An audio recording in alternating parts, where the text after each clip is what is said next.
Hi friends, it's Annie Grace. I am out and about and it is kind of windy, but I'm not going to be in my office at all today, so I thought I'd do a live video out here and let's see if this works. Hopefully it'll be okay. So again, this is Annie Grace, author of This Naked Mind, and today I am answering a question from Claire. Claire wants to know, she says, I would like to hear what you think about triggers. For example, Friday nights or seeing certain friends, I can go from not thinking about alcohol at all to full-on craving because I've seen an image or I've heard somebody mention it. Honestly, I think if there were no external triggers, I would never even think about drinking, and it would be so much easier.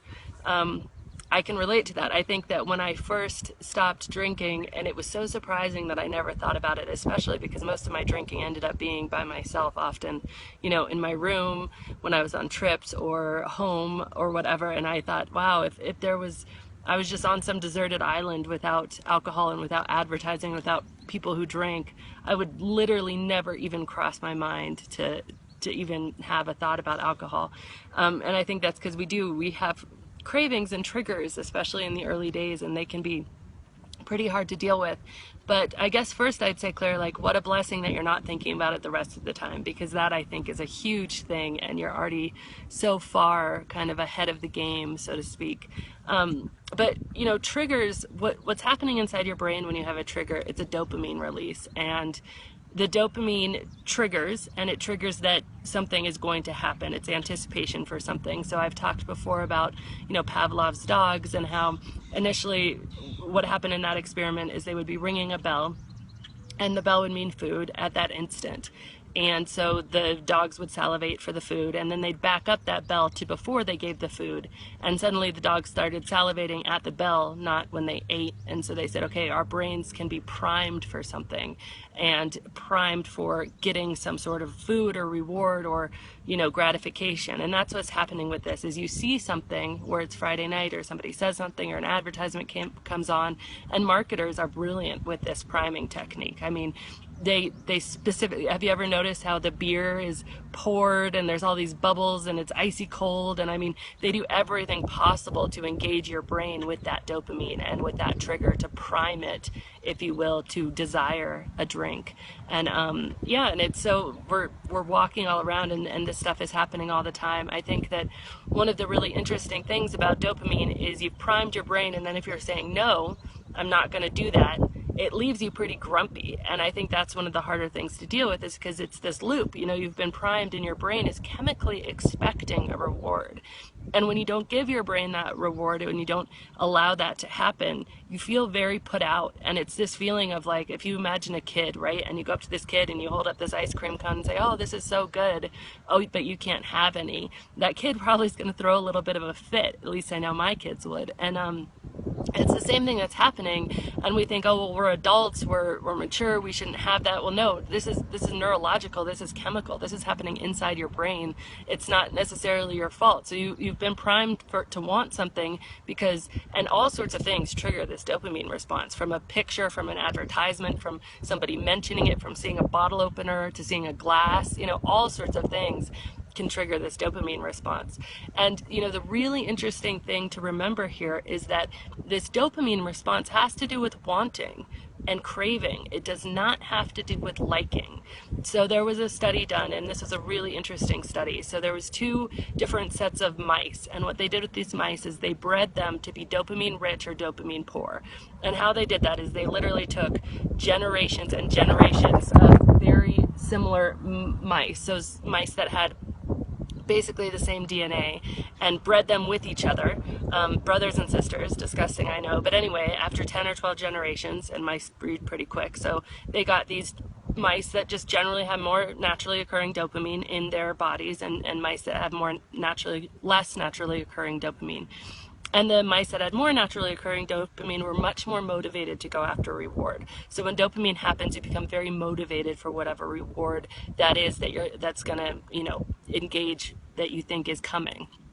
And so they would be really motivated to go after food, really motivated to go after sex, really motivated to do all of these things that are rewarding to the mice pleasure circuit in their brains. And the low dopamine mice were so unmotivated to go after even food that they had to be nursed to stay alive. So they would let themselves starve because they had zero motivation. So dopamine has to do with wanting and motivation. But the really interesting part of this study is that when they actually fed these mice the food, and they measured this through different techniques, including facial expression, how much these mice actually enjoyed the food, even the mice that were starving, the mice who were dopamine rich, the mice who were motivated to go after that food, did not enjoy it any more or any less than the mice that were dopamine poor. So mice could have no motivation, no wanting for the food, but could enjoy the food and have a huge liking of the food. Equally, mice could have huge amount of wanting and craving for the food, but then when they're eating it, just have a normal amount of liking. So the really key thing that came out of this study, and that's important to remember with your triggers, is that wanting and liking are not the same. You know, they probably were for that first glass of wine, and maybe even then, I don't know, but like if you think of wanting and liking some ice cream, you want it and you like it, and it's together, and it's the same. What your experience with alcohol is, you're wanting something that you're probably not going to like. I mean, if you really liked what alcohol did to you all the time, which, you know, we're realizing we don't actually like it that much, that it's not all that fun, that it makes us tired, that it makes us cranky, that it makes us feel bad the next morning, that it makes us do things we don't want, that it makes us not remember the evening. You don't want it. You want it desperately, but you don't necessarily like it. So I think the things to remember with craving is, one, it's chemical. It is chemical. It's not real. And two, the thing that this chemical loop is leaving open is not something you're actually going to want. So you could even carry around like a little list in your wallet of the reasons that you don't drink, or what a drink is going to do to you. I mean, you can pretty quickly kind of reverse it, being like, oh yeah, that's a craving, but actually that's just going to make me tired and grumpy. And then try to get yourself to really want something else. You know, like I, for a while, was drinking Shirley Temples, which are, I'm sure, horrible for you. But they're basically Sprite and grenadine, and they just taste phenomenal. And so I'd order one with my kids, and I got a kick out of that. But anyway, I think that doing that, remembering that it is chemical, so it's not that you're really missing out. This is just something chemical happening in your brain, and what your dopamine is priming yourself for is something that you're probably not going to like anyway, because that's why you stopped drinking. That's why you don't even think about it when the dopamine isn't happening. And then I guess the last thing that I'd sort of say out of that, and I'll look at my notes here, is that you are able to form new neural connections. So neuroplasticity is something I talk a lot, and that's something that's relatively recently discovered. We used to think, although the Dalai Lama, I believe in the 1970s, said that our brains can change through thought, that we can actually change the structure of our brains through thought and form new physical neural pathways through the power of our minds. And he's been proven right through science. And we have the ability, by overcoming those cravings, by flipping them, by being conscious of them, by realizing they're just chemical, to actually form new neural pathways in our brains. And that means that over time, those cravings go away. Like I have zero, I don't ever crave alcohol. I mean, honestly, like I can't even tell you the last time I had like a serious, like, oh yeah, I want to drink.